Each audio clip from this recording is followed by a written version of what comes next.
Amendment exist, meaning the right to bear arms, because what we're talking about is an event happening in America where those people will be enabled and arguably encouraged to have firearms. So what is our plan to deal with that? And in combination, I would also like to say that there's a direct correlation of an increase in gun violence with increased drinking, since we'll later be talking about a 23-hour drinking policy. Thank you very much. Stacey Yes. Graves. We have planned for not only increased alcohol usage, making sure that we're prepared for any type of language barrier. We just want people to come to Kansas City, feel welcomed, and have a safe experience. That's a great one. What are you doing? I might add that the FIFA Fan Festival is a secure perimeter magnetometer event. It will be a clear bag. We'll treat it like a stadium. So we want to make sure that the official activations people understand the rules of what you can and can't bring. Lots of European soccer fans celebrate with pyrotechnics, smoke bombs, and that sort of thing. Like educating on the combination of cultures, I think, is really important. And I think from an organizer standpoint, we can do what we can do, which is the events that we're putting on. How do we provide the environment that is producing a safe and secure experience? And people who go to the Fan Festival. I'm in HR, and Okay, that Miss, is great. you've had plenty of Sir, I'm Irish. You're being quite rude by interrupting. Okay, I'm sorry. We've got plenty of other people with questions. You had more than your None fair share. of my answers happened. Okay, that is registered by our viewers. Yes, sir. I confess I'm not a sports fan. I'm not a fan of big spectacles. You said all these things about public transit.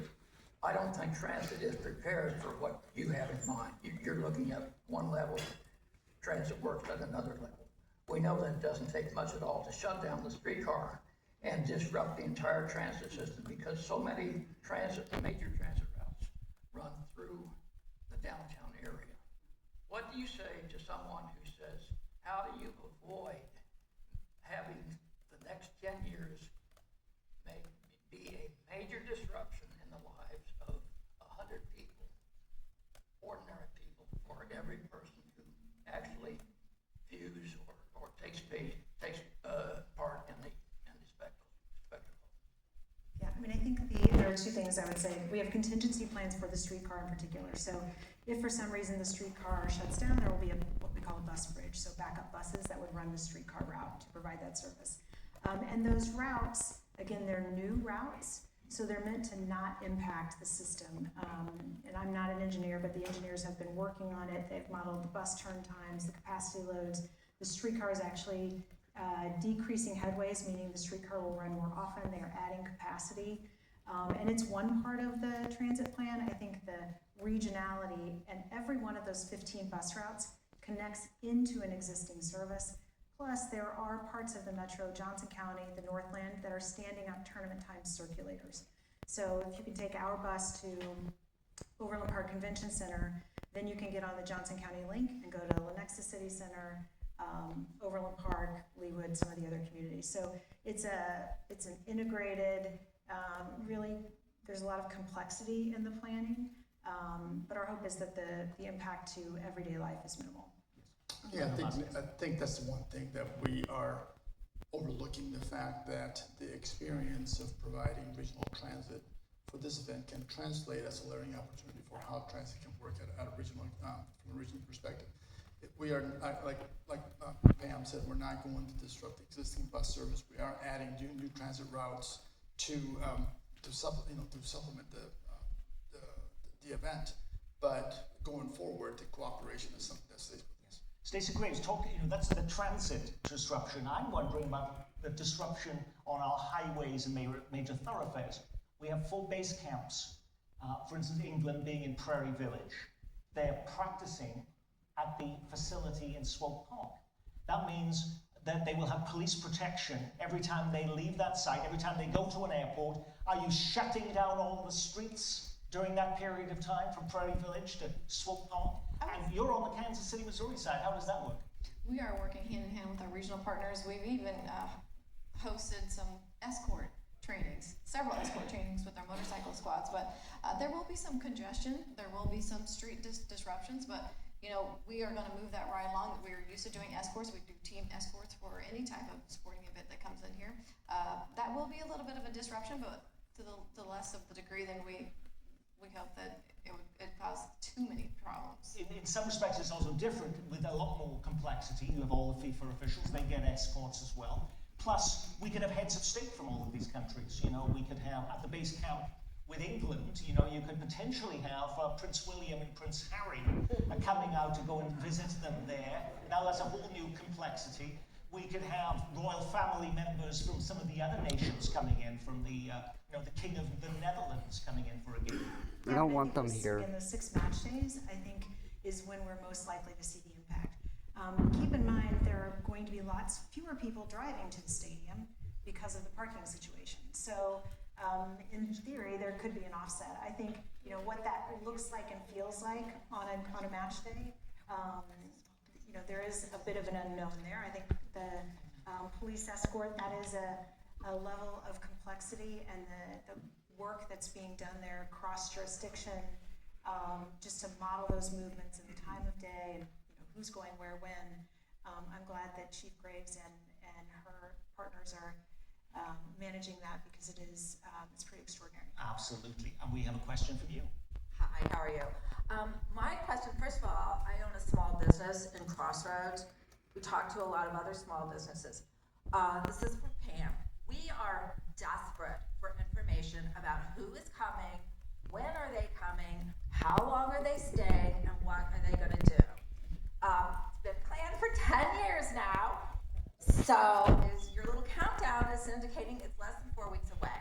When are we going to start getting some information? Yeah, so we shared this week. So first of all, remember the teams were not identified that are. Oh, we know that. Okay, So we shared information this week that at the FIFA Fan Festival, we know that people have registered from 116 countries. We know that of the 65,000 seats at Arrowhead, 30,000 of those have been purchased outside the United States. That is information we didn't have. People riding into Kansas City, though. So I think part of it is we don't know yet, right? I think the data is coming in. It's a little later than we thought. We're hearing that. And remember, we control what we control. FIFA controls the tickets. They share the information when they share it with us. We're not withholding information. I think our interest is in making sure that every local business has what they need and has what we have, right? We've worked really hard to do that. But I also understand there's a lot of uncertainty. And I can't know what I don't know. I wish I could tell you exactly who's arriving on what date. The airport has added 46,000 seats in capacity, and utilization is up. Year over year, we're the only host city where capacity has been added, so that's encouraging to me. The short-term rental capacity, I talked about some of that. We know where the short-term rental clusters are. We've shared that. If you don't have that, please follow up with our team. We'll make sure you get it so you can see where people are staying. That's part of how we identify those transit routes based on hotel and short-term rental clusters. But you know, we're watching it as you are, and I think the next few days, really, week over week, will be. Is your main concern then about staffing when you should have staff? No, our main concern, and I will say that we're a retail store, not as much affected. I talk to a lot of restaurants and bars. The thing that lives and keeps them awake at night is the NFL draft, and what a huge debacle that is. And our biggest concern is that all of our local supporters are going to stay away because of the congestion, the heads of state, the whatevers, and they're going to stay away, and the tourism is simply not going to anywhere near make up for it. And we are hearing this every single day. Okay, thank you very much for that. Can I ask Mario Vasquez, that has to be a concern. The NFL draft, you know, there was basically the people who were the NFL sponsors got the business. Others didn't feel they got much of a look in on that. Right. I think this is a little bit different because the NFL. Why is it different? It's a 3-day event. It was pretty much centered around Liberty Memorial. This event, this is almost a month-long event in Kansas City. We have not just games, we have practices. People that come to visit and stay in Kansas City to watch their teams practice. So the visitation is different. We have several entertainment districts that are being activated at different times to accommodate for that. So there are marked differences between what we're going to experience with the World Cup as opposed to what we experienced with the NFL draft. We also intentionally designed the FIFA Fan Festival to be closed on certain days and to be a smaller capacity. So the max capacity at any one time is 25,000 people. That was intentional because we want people to go to other parts of the metro. We'll be promoting other watch parties. We'll be sending people to other areas. If you have a business and you haven't yet, we are collecting information. There's a QR code on our website. You can scan, fill out your business information so that we present that business to visitors and locals alike. But I think we are also seeing strong local engagement. I mean, people, the biggest day so far of Fan Festival is June 13th, which is before matches start. And it's because the Chainsmokers are playing. And so I think, that I would guess that's a lot of local people. So I think you're going to get both. It just depends on the day and what's happening. Yes, sir. First of all, I want to say thank you very much for this forum. I appreciate being out here. Thank you to our host. I apologize if this question is a bit redundant. I want to jump on top of the questions about daily commute and infrastructure and transit.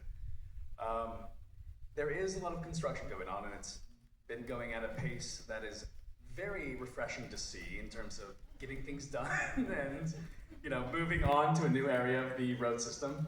My question, I suppose, is just about, are we on track? By the way, Mario Vasquez, all of those construction codes, are they all supposed to disappear just before the people come? Is that what we were told?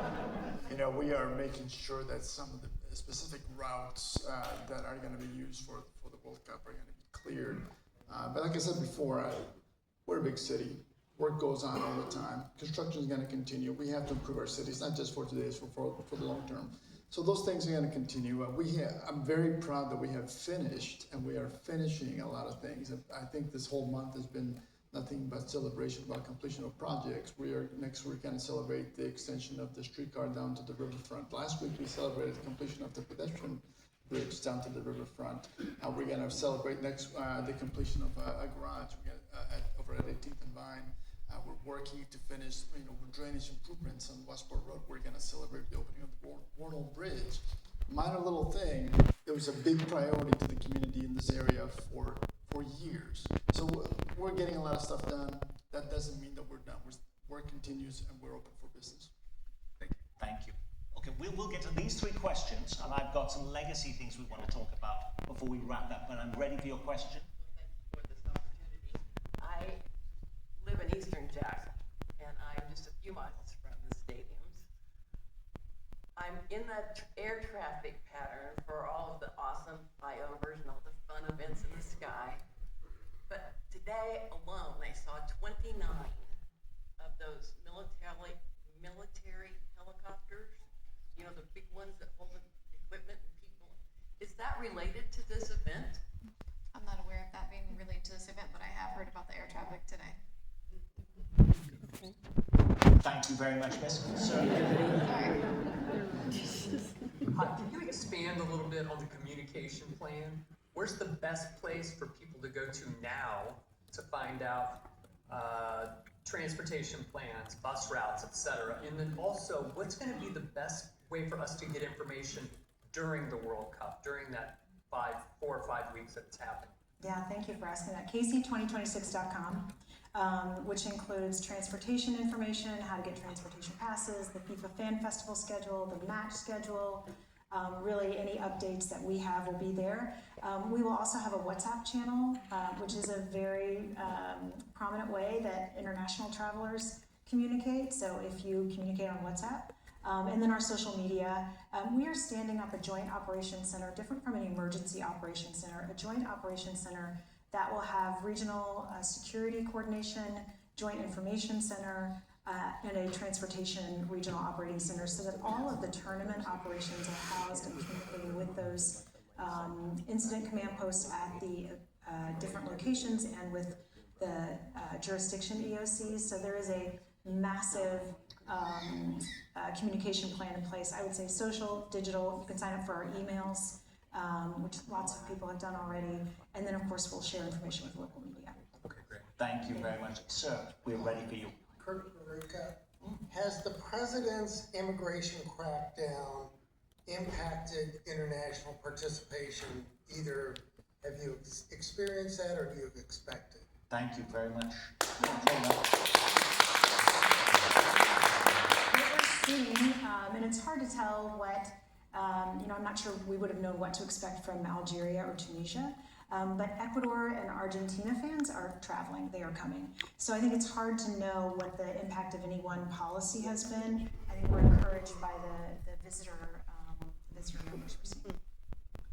There are a lot of things you don't control, including all of those helicopters, by the way, Stacey Graves. Yeah. We're now going to be investigating right after this. What is the one thing that keeps you up at night now, thinking about what you have to prepare for the World Cup that we may not be ready for? We're ready. All right. If there's something that keeps me up at night, it's I'm telling you, we're excited, and I feel like we heard about this 2 years ago. We've had full-time staff dedicated specifically for the preparation of World Cup. I'm ready for it to be tomorrow. Like we're ready to go. Well, I want to talk a little bit about legacy before we leave, because we think about what is left after all of this. Qatar, when it promoted the 22 World Cup, should I say, they talked about it as the greenest games ever. Los Angeles is promising a car-free Olympics in 2028. What's our legacy going to be after the final whistle blows, Pam Craig? Yes, there are really three ways we're thinking about legacy.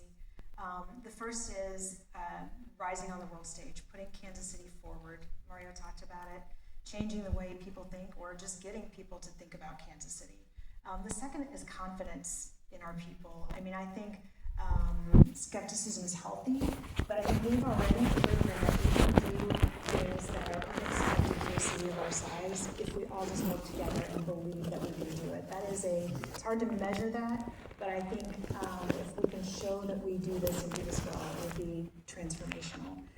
And related to that is attracting new business. And then finally is the post-World Cup. Are there programs particularly around access to soccer and growing the game in what US Soccer would call soccer deserts, and making sure that all kids can participate in soccer. 5 years after the World Cup is carried out in Vasquez, what should Kansas Cityans be able to point to and say, that's we can't do this? Well, actually, going up in 2031, that is something that we have thrown our hats in the ring for that, and I think one of the reasons why we feel confident is we will have had the experience in such an event. That is the one thing for 25 years from now. 5 years from now, I think we're also going to see ourselves having had the experience of working together as a region. I think, like Pam said, the last time we worked as a region was in administration. We got to break that. We got to make that more of a regular thing. We got to demonstrate to ourselves that we can work together and trust each other. It seems like every day right now there has to be a negative headline about Kansas City. Hotel bookings are down, and we're going to have to be. But how do you measure success, Amber Kramer? And if it does fall short, how do we hold ourselves accountable, and who do we hold accountable?